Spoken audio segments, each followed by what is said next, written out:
In this session, we're going to take a look at some of the fixes that Lightroom can perform on pictures taken with very wide-angle lenses.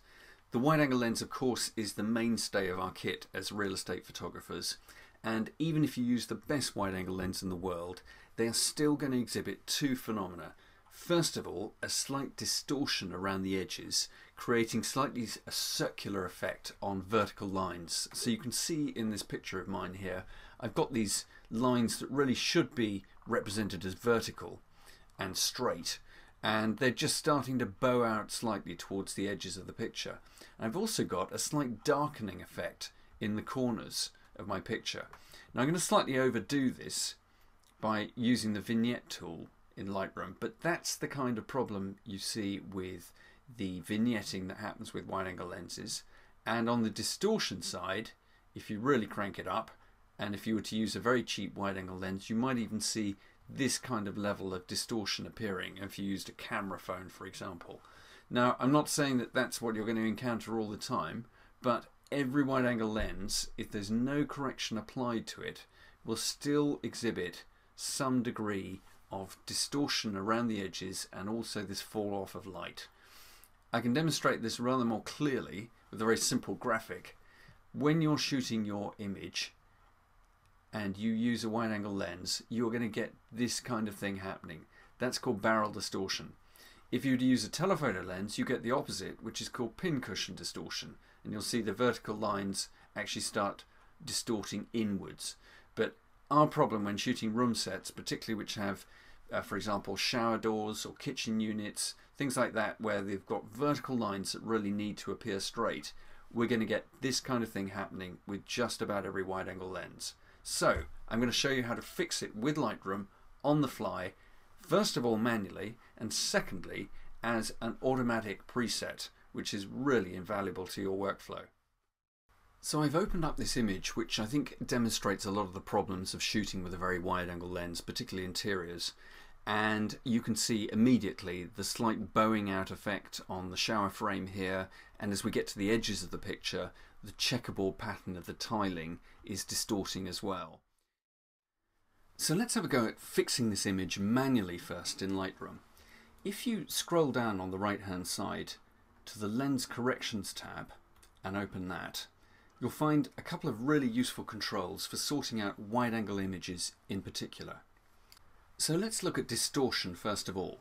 And the first thing you'll notice is when you mouse over this group of controls, Lightroom produces a really useful grid superimposed on the image, which will help you gauge the effect of any adjustment you make. And what we want to do is to apply some distortion in the opposite direction to what's happening. At the moment we've got the beginnings of barrel distortion appearing around the edges of the image. So we're going to push the distortion slider in the other direction, which if pushed too far would get us into the territory of pincushion distortion. And really it's a question of using that grid to align with the vertical lines in the image at such a point that they're nicely represented.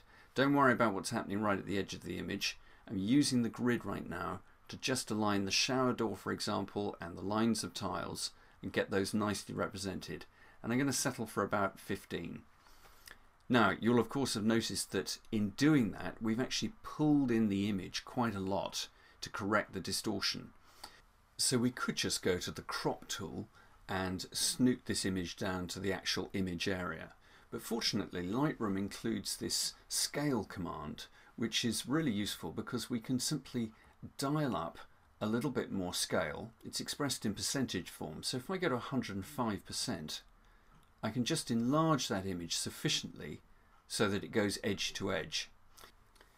Now this is something to factor in when you're shooting, because when you apply some of these distortion commands, you're going to lose some of the image area in the process. There's another fix that I'd like to apply to this image, and that is to just lighten the corners where the very wide-angle lens has created a certain fall-off in illumination. And this can simply be sorted out in the Lightroom Lens Correction panel by using the Lens Vignetting slider. The Lens Vignetting slider can be used to simply brighten those corners. And normally you'd think of a lens vignetting command as something available to portrait photographers or landscape photographers, whereby they darken the corners of the image to bring the focus to this central portion of the picture. But we're using it the other way to really brighten those edges and make up for the fall off in illumination that's being caused by the lens. I should add here that this can actually be a creative tool in its own right, because it can be used to sort out uneven illumination in a scene, for example.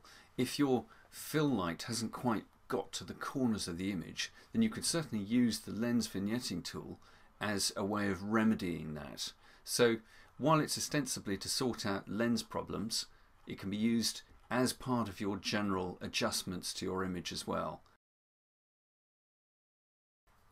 So using the manual sliders in the Lens Corrections tab, we've been able to fix a lot of the problems normally associated with shooting with very wide-angle lenses, and that is a great thing to have at your fingertips. However, it would be nice if we didn't have to do this for every single image. And thankfully Lightroom has a large number of stored profiles which will recognise from the EXIF data attached to your RAW file which wide-angle lens you use to take the shot, and it will then apply a certain amount of distortion and vignetting control. So this time, if we go to the Lens Corrections tab, instead of selecting Manual, we're going to go to Profile and ensure that Enable Profile Corrections is clicked. And as I do that, Lightroom, as if by magic, recognises the make and the model of the lens that I used, and it applies its stored profile for that lens. It's applied a certain amount of distortion correction and a certain amount of vignetting control. If I uncheck it, you can see what it's done for the image. At the touch of a button, it's sorted out those verticals, brightened up the corners, and that is a really slick control. If I wanted to come in here and override the effect, I've got the option to do that if I felt that its profile wasn't absolutely precise for my camera and lens combination. But I find that the stored profiles that it has are very good indeed. The one thing that you could use, again creatively here, would be the vignette control if you wanted to take that on beyond what Lightroom has established for that lens. Then you've got the option to use it there. And in a future session I'm going to show you how to apply this automatic lens profile correction on import, so you don't even have to think about applying it. All of your pictures will come ready corrected for distortion. Now unfortunately not every single wide-angle lens is stored in Adobe's list of profiles. If your lens isn't listed here, then you'll have to use the manual sliders to apply these adjustments, but there is a very useful plugin called PT Lens, which I'll be covering in another session, which is available as part of Lightroom and will apply some very sophisticated distortion controls from within Lightroom. But as Adobe goes on testing lenses, adding to their database, I'm hoping that in the not too distant future we'll find all the key makes of wide-angle lenses listed in their profile bank.